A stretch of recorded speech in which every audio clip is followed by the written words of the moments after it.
En un mundo donde las flotas navegan entre acero, deber y memoria, el pasado no muere. Crimson Echoes es el relato de aquellas que vivieron, lucharon y dejaron su marca en la historia del Imperio Sakura.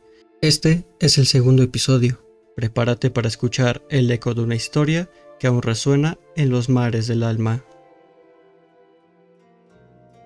La estrategia no reside solo en el mapa, sino en el temple del alma. Y cuando una líder pisa al frente, lo hace no por ego, sino por necesidad. El sol ya se alzaba más alto, y sus rayos comenzaban a calentar las placas metálicas de los buques. Las aguas del campo de ejercicios brillaban con una trampa ilusoria, disfrazando el peligro que se ocultaba tras la superficie en calma.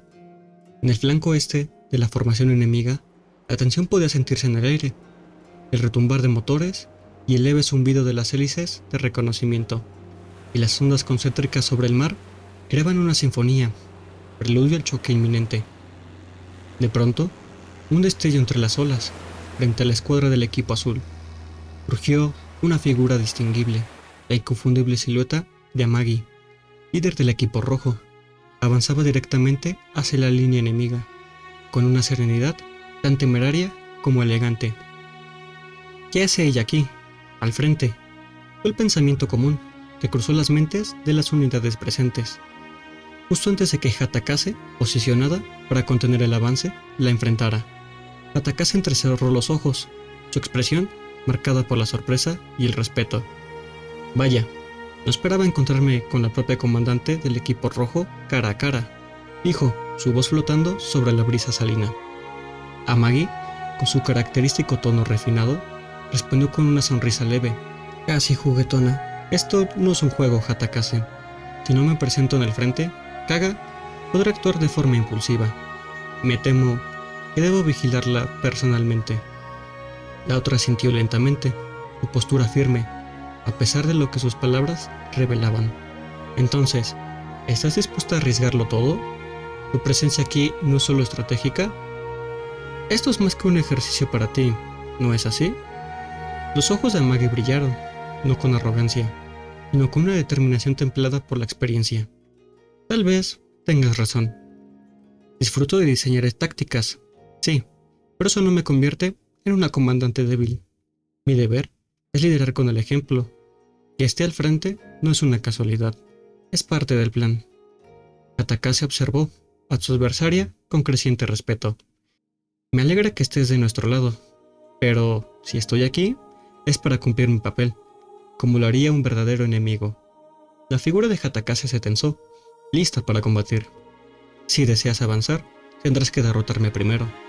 Amagi asintió con un dejo de simpatía, cerrando su abanico, mientras sus palabras salían con gracia serena. Entonces, enfrentémonos con buen espíritu.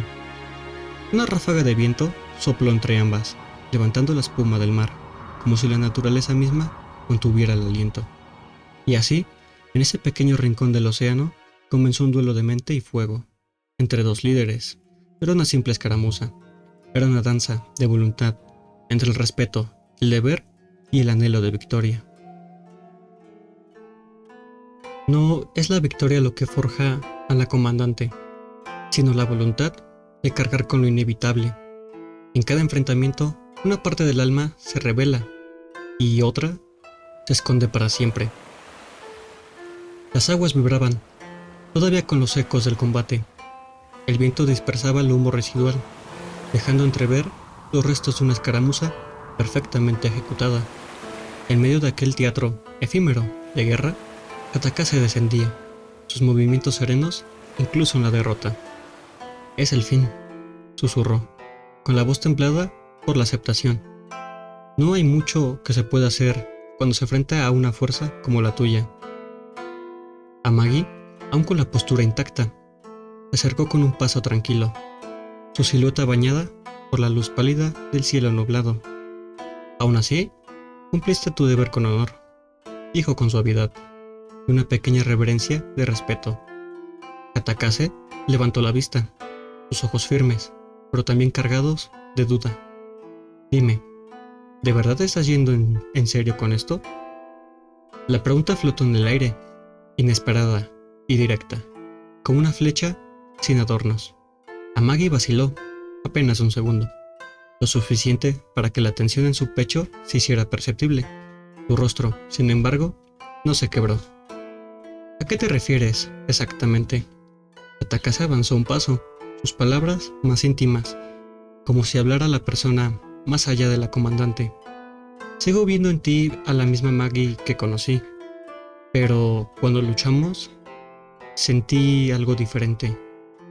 Una determinación que jamás te había visto antes, como si esto fuera personal. El mar pareció detener su ritmo por un instante. Maggie cerró los ojos brevemente, su voz volviéndose apenas un murmullo, pero tan firme como siempre. ¿Quién puede decirlo? Quizás solo necesitaba un cambio de ritmo. Volteó la mirada hacia el horizonte, como si allí pudiera encontrar una justificación mayor que sus propias palabras.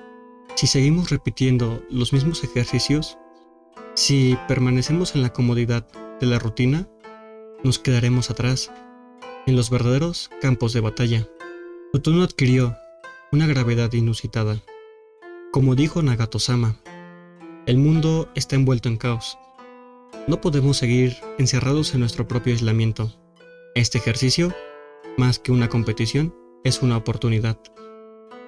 Katakase asintió, su voz ahora más suave, sin rastro de confrontación. Y si logramos sacar un nuevo aprendizaje, aunque sea aprender qué no hacer, eso lo convertiría en un éxito. A Maggie le dedicó una sonrisa franca, aquella que reservaba para quienes comprendían la esencia de su liderazgo. Exactamente. Katakase inclinó la cabeza, reconociendo la verdad que había descubierto en medio del combate. Hablas como una verdadera comandante. No soy más que sierva del deber, respondió Maggie, con tono humilde, pero agradezco tus palabras. El silencio que siguió fue uno de comprensión mutua, no de despedida. Katakase bajó la mirada, luego volvió a alzarla, con convicción renovada. No importa quién gane, siempre apoyaré a quien lidere con sabiduría al Imperio Sakura. Con esas palabras, se retiró lentamente, dejando atrás el campo de maniobras con dignidad. El sol ya descendía por el horizonte, cuando Mutsu, en el centro de comunicaciones, se dirigió a todas las unidades. Procederemos ahora a revisar los resultados del primer día del ejercicio naval. El anuncio retumbó por los canales de transmisión, marcando el cierre de una jornada cargada de estrategia, tensión y revelaciones. A solas, Amagi exhaló con dificultad, su mano cubriéndose la boca con discreción. Al fin terminó. Estuvo cerca de descubrir mi plan. Su respiración era irregular. Aquel esfuerzo físico al que nos había sometido en tanto tiempo comenzaba a cobrar su precio. Esto pasa por no entrenar como antes. Siento que podría perder el conocimiento. Las olas seguían su curso, imperturbables. Solo el murmullo de la marea y el sonido metálico de su respiración entrecortada acompañaban su silueta solitaria. Solo un poco más. Necesito resistir un poco más. Su figura, elegantemente erguida, a pesar de todo, contrastaba con la fragilidad que su cuerpo apenas podía disimular. Pero sus ojos seguían brillando con fuego. Cuando el acero se detiene, lo que queda no son los restos, son las decisiones, los errores y los nombres que ya no se olvidarán. Gracias por acompañarme en este segundo episodio de Crimson Echoes. Si deseas seguir en esta travesía, suscríbete y activa la campanita. El próximo eco se está acercando.